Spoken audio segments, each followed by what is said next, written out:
With Maundy Thursday drawing near, more passengers are expected at transport terminals across the country as many Filipinos from Metro Manila head to their provinces. Let's check the situation at a bus terminal in Cubao, Quezon City. Here's our multimedia reporter Isabel Petchay reporting live. New commuters began flocking in bus terminals in Cubao in time for the holiday Holy Week rush. Not only to attend graduations, but also to avoid the rush. Among the terminals, BLTB operates trips from 4 a.m. to 10 p.m., while Superlines runs from 4:30 a.m. until 11:30 p.m. Meanwhile, the Gupan Bus Company, Solid North, and Victory Liner maintain round-the-clock trips to key destinations in northern Luzon. At the Superlines terminal alone, around 1,446 passengers were recorded to have traveled yesterday. Superlines Terminal Officer in charge Ronnie Betito noted that aside from Semana Santa, graduation season is also contributing to the early influx of passengers. To ensure safety, authorities reiterated strict guidelines on prohibited items inside buses and terminals. These include explosives, firearms, flammable substances, toxic chemicals, and bladed or sharp objects, whether in hand carry or baggage compartments. Mga matutulis na bagay, yan ang mga dapat hindi nila dalhin kasi maabala yung kanilang pagsakay. Kasi mahuhul sila.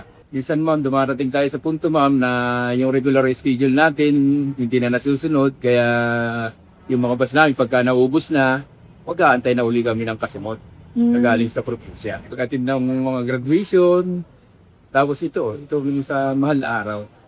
Passengers are also advised to bring extra patience, arrive early, and secure tickets in advance. One traveler, Nelda Arevalo, who attended her child's graduation in Bulacan, is now traveling back to Daet with her family. Dumating kami dito ng 6. Hanggang ngayon, nandito pa rin kami. Wala pang kasiguraduhan kasi kaalis pa lang yung isang bus na mag-uunggay. Medyo napapagod, naiinit. Opo, saka mainit. Ano po ginagawa nyo para malabanan yung init? Umiinom ng tubig at kumapaypay. Across the terminals visited this morning, personnel from the Quezon City Police District and the Philippine National Police were deployed at help desks. Previously, the QCPD announced deployment of around 1,700 to 2,000 personnel from March 29 to April 5 to secure transport hubs and manage the expected surge of travelers. Officers from the Department of Transportation were conducting rounds and inspecting terminals to ensure safety. Meanwhile, reminders are also posted around terminals urging passengers to secure their belongings and stay alert for pickpockets. Operators encourage travelers to book tickets online to secure seats and avoid long queues, although chance passengers are still being accredited depending on availability.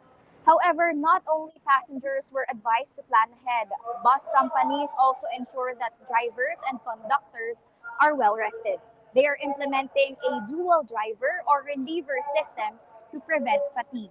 As of now, terminal operators from Alps and Superlines say passenger volume remains at normal levels. They added that travelers may have already left over the weekend.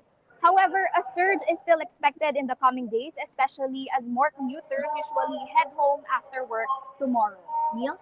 Bel, napansin mo ba kung mas marami yung pasahero dyan kumpara nung last year? Do we have data on that? Because may mga nagsasabi no, na they would rather commute ngayon papunta sa mga probinsya nila rather than use their private vehicles sa pagtaas ng presyo ng langis.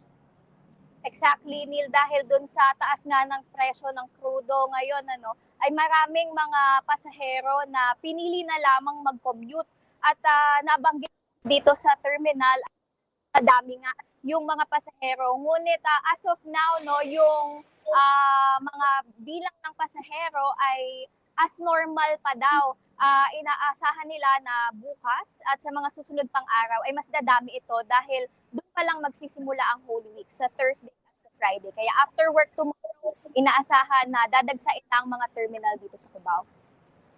Well, may mga reported delays na ba dyan sa biyahe ng mga bus? Because from my understanding and from what I've been reading no, sa ilang bus terminal dito sa Metro Manila, mayroon ng mga delays because they imposed to mga rules like bawal na hindi muna aalis yung bus hanggang hindi puno para ma-maximize yung space at syempre yung kita na rin ng mga driver dahil nga mataas yung presyo ng krudo ngayon. No? So, Bel, meron na bang mga reported na delays dyan or issues dyan sa May Cubao?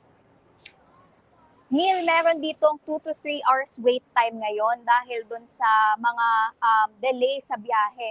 At sabi din nung ilang mga pasahero kanina, dapat na sila ng bandang alas 8 ng umaga pero dahil maagang napuno yung mga bus na yon ay na-move sila doon sa susunod na biyahe which is 11:30 pa at nag-aantay sila mula pang alas 6 ng umaga. So may mga ganong klase ng delays at meron din naman ilan Neil, no, na hindi agad nakakapuno yung bus kaya natatagalan yung biyahe, especially pagpapunta sa malalayong probinsya.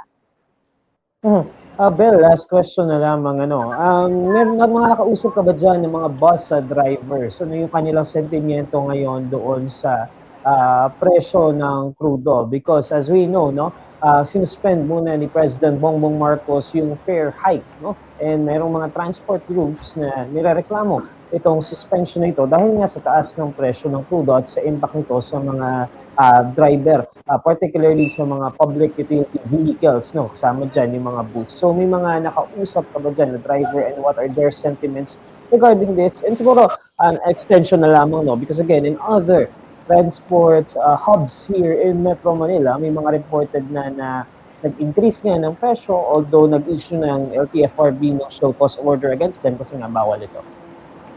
Yes, Neil, bawal talaga yung pagtataas ng presyo, no? At hindi nga kasi itinuloy yung fare hike na pinaplano noon. At ramdam na ramdam yan ng ating mga drivers na papaaray na sila sa tindi ng itinaas ng presyo ng produktong petrolyo. At marami ding mga drivers, no, hindi na lamang bumiyahe kasi halos wala na daw silang kinikita. 50 pesos na lamang sa isang araw ang kinikita nila.